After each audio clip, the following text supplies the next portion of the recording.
hello, and thanks for tuning in. As always, this is Reverend JR, and today we're going to be taking a look at a video from David Reeves. In fact, we may look at two of them. Just a quick update. My dad's doing alright, he's in the nursing home, I'm probably going to go visit him soon. I've started my new job, so that is going to take up some of my time. I'm still not going to get back to regular videos for about a month, it looks like. And I just wanted to get that out there in front of you. Maybe, I'll try to get some live streams going in the meantime when I have some free time. Anyway, let's jump right into this video.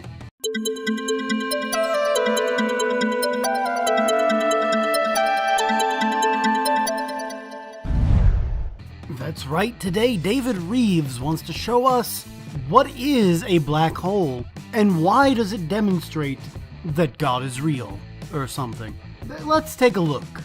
How do you detect something out in space that's invisible? That's a great question. How do you detect a god who allegedly lives out in space that no one has apparently ever seen? Oh wait, he means black holes. We actually can observe those. It's not that you can't see them, it's just that light doesn't escape from them, but you can view them indirectly, as David is actually going to explain pretty well here. So I'm not going to bug him too much, but I do have to break it up every so many seconds for fair use and all that. So let's listen to what David has to say and provide minor corrections as we go. Well, you observe how the objects near it behave. This gives you clues about the nature of the invisible body, and that's exactly how scientists have discovered and described black holes. You know, this is an excellent point. Apart from the mathematical structure of them, the best observations we have of them are, in fact, how things interact around them. Now, if he had simply segued that into saying, this is how the universe acts around God, then my response video probably wouldn't exist in the way it does right here, because then I'd actually have something of substance to respond to. However, David takes the easy way out of this one, as you'll see soon. Just keep in mind that he did in fact miss a very good theological argument right here, in favor of one that is much easier to poke holes in. Black holes are not visible through standard technology, our telescopes, even though they've been discovered throughout the universe. They have an extremely high density, which means there's a lot of mass in a small area called a singularity. Black holes have such a strong gravitational attraction that nothing, not even light, can escape. And again, I need you to remember that David accepts that light does not escape from black holes, and that the gravity around it warps the light of the things we see behind them. By the way, this is all correct. The science demonstrates these things to be true. David is correct here. However, we can see the effect these giant objects produce on nearby matter and stars. Now, it's a common misconception that light gets sucked into a black hole, but a black hole is nothing like a vacuum. Well, I mean, in one regard, it kind of is, if you look at it from a particular reference in time. But close enough. We're not going to split hairs on this part of the analogy because it doesn't really matter. So it doesn't suck. A friend of mine, Dr. Jason Lyle, has a PhD in astrophysics from the University of Boulder. He had a helpful analogy for understanding how light falls into a black hole. And again, for the layman, which you and I pretty much are, this analogy is fine. It's not really great, but it conveys the basic idea of how the event horizon interacts with our local time-space and that kind of thing to create the gravitational effects and the Hawking radiation and things that we see out into the universe. Again, it's not really perfect, but I presume that he is representing his friend's analogy as best he can. So let's have a listen. Imagine a lake with a drain in the center. You pull the plug and the lake starts to drain. The drain represents the singularity. The water or objects far away from the drain are hardly affected. But imagine there's a boat on the lake and it's going at a constant speed, the speed of light, away from the drain. But the water, or space-time, is flowing toward the drain at the same speed. So the boat, or light, doesn't go anywhere. And again, this analogy breaks down because eventually the boat would hit the bottom of the lake when it's drained, and the boat would still be where it was relative to the greater universe at large. That's not really what happens with a black hole.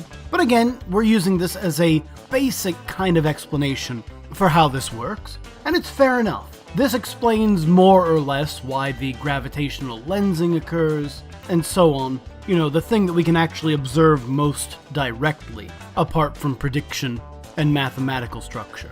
Basically, light traveling outwards is stopped dead in its tracks because it's traveling outwards at the same speed space is traveling inwards. This means light can't escape, and that's why black holes are invisible. Again, light and matter aren't really affected by a black hole in that way once you get past the event horizon and all that. And they are visible because they visibly distort the universe that is in our line of sight through them. But close enough, David. I just want our audience to remember that you do indeed accept that gravity is affected by black holes, light is affected by black holes, light travels around the gravity well that black holes create, and this is how we can observe them, and so on. So what makes a black hole?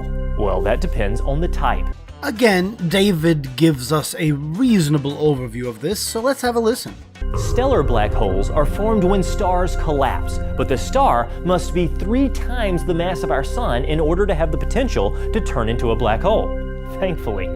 This is pretty fascinating stuff, actually. When the star collapses, it creates such a gravitational pull that the material can't explain like it would in a normal nova or supernova or whatever. And so the forces acting upon the center as it collapses upon itself cause it to be unable to spew its matter back out entirely, and you get a baby little black hole. Again, it's a little beyond my understanding, but it's really fascinating.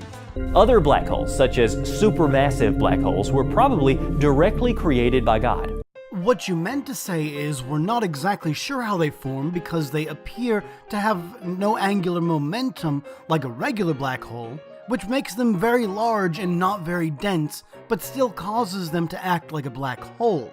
I realize you're trying to wedge the God of the Gaps into this gap in our knowledge of existing things, but it doesn't change the facts of our mathematical and physical observations of them, you see.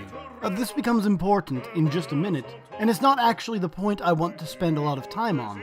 Even though David basically just said God done it because it happened in probably the first billion years or so, before stars had really formed. But yes, there are many theories, many hypotheses, rather, and we don't actually know all that much about supermassive black hole formation. But God didn't write about it in the Bible either, so neither does he. Don't forget, as David will point out momentarily, he believes in the literal 6-day creation. And black holes are not stars. God doesn't mention them anywhere.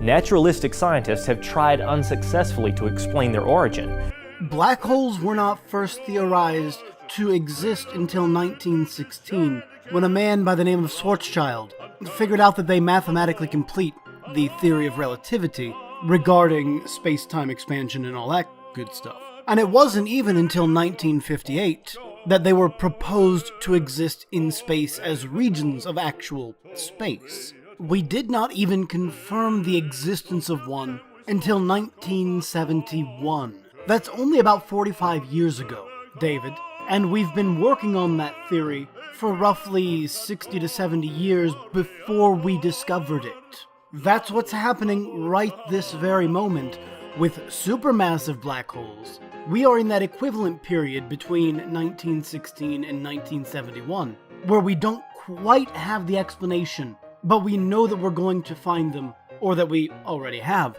as the case were, and in a few years we will have an explanation for them, even if that few years is still a couple decades. What I'm saying is, the very black holes you are using as justification for your entire premise, 40 years ago, you would have said, do not exist, or that God created them because we did not have an adequate solution for them.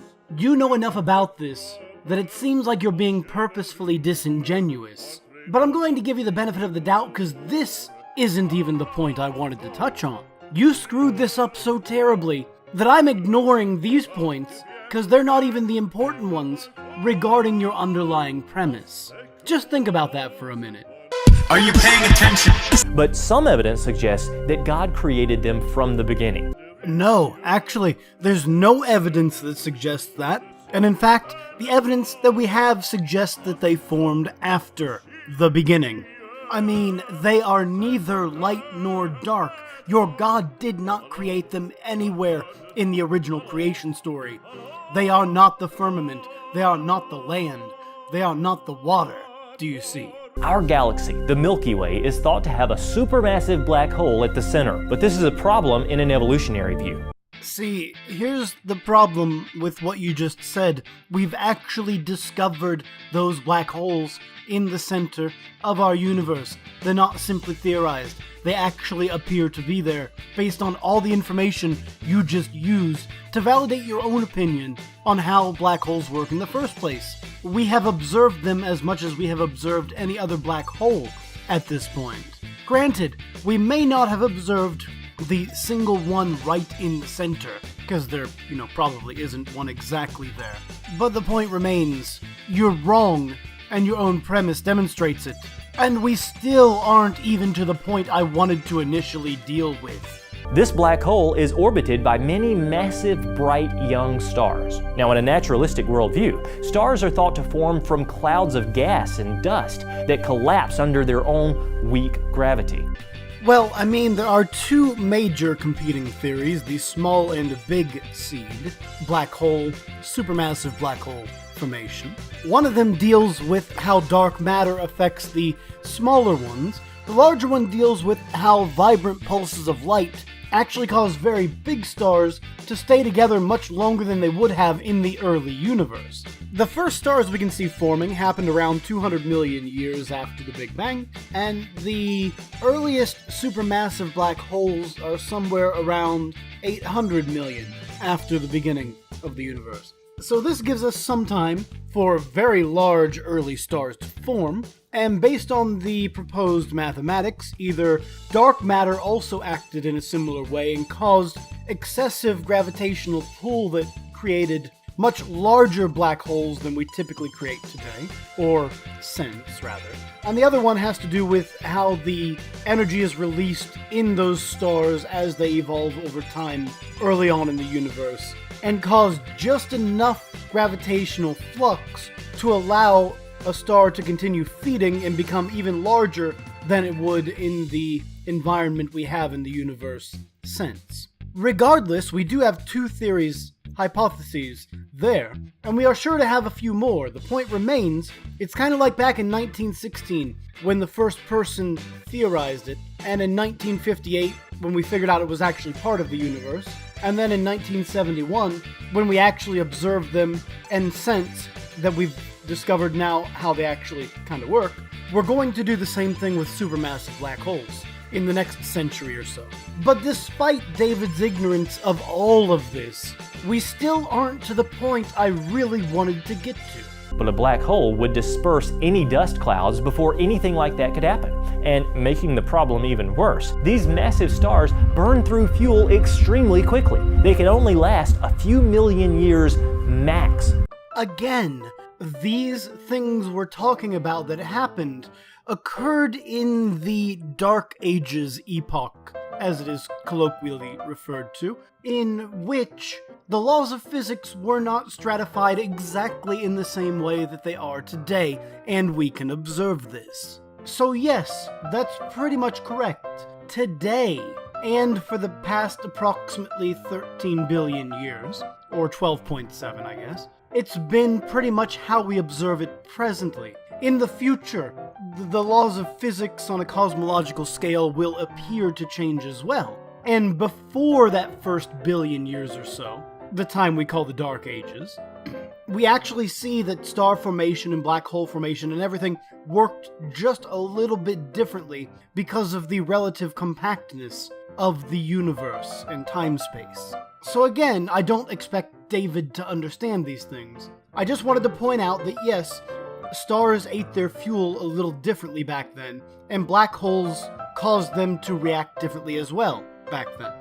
It's not quite so stark as the difference in the earlier epochs before the first 300,000 years or so, but there is still a minor difference between the first billion years and the epoch that we're in now.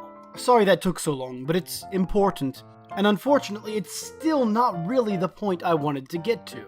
So there isn't time for them to be formed somewhere else and then migrate to their current position near this black hole. Our own supermassive black hole and the beautiful bright stars that orbit it were all created by God on day 4 of Creation Week, when God made the stars. On top of that, I believe that the universe is only 6,000 years old. And finally, we hit the actual point that I wanted to respond to, that rebukes his own premise within his own premise. He claims the universe is only 6,000 years old. He posits that our observations of black holes are valid because we can see what's beyond them. Mind you, we can observe black holes that are well over 6,000 years away.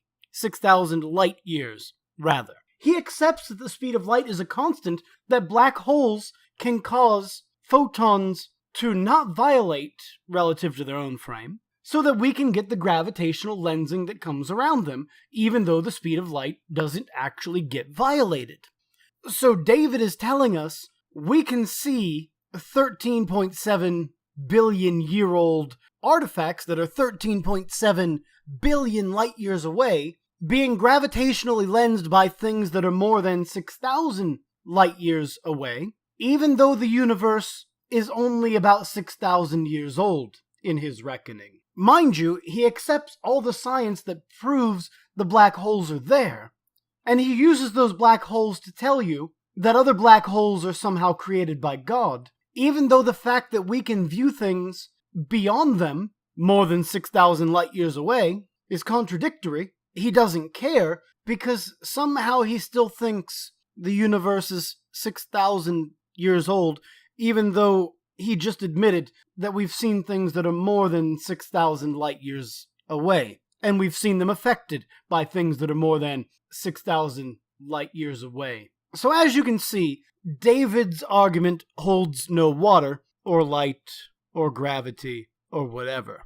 And anyway, that's going to be it for today. The rest of his video is just saying go check him out or whatever. So go do that. Go watch his video if you really feel like it. Again, I was going to do a second video today, but I've decided that this one has gone on a bit longer than I expected, and we're going to end it right about there. If you enjoyed this, click the appropriate button. If not, the same thing. Doesn't matter which one you click, the analytics still counts it the same. Leave me a comment down below. I want to know your thoughts on black holes that are older than the universe somehow. If you want to know how to get your name on my screen right here, be sure to check out my Patreon link down below. And as always, this has been Reverend JR, signing off.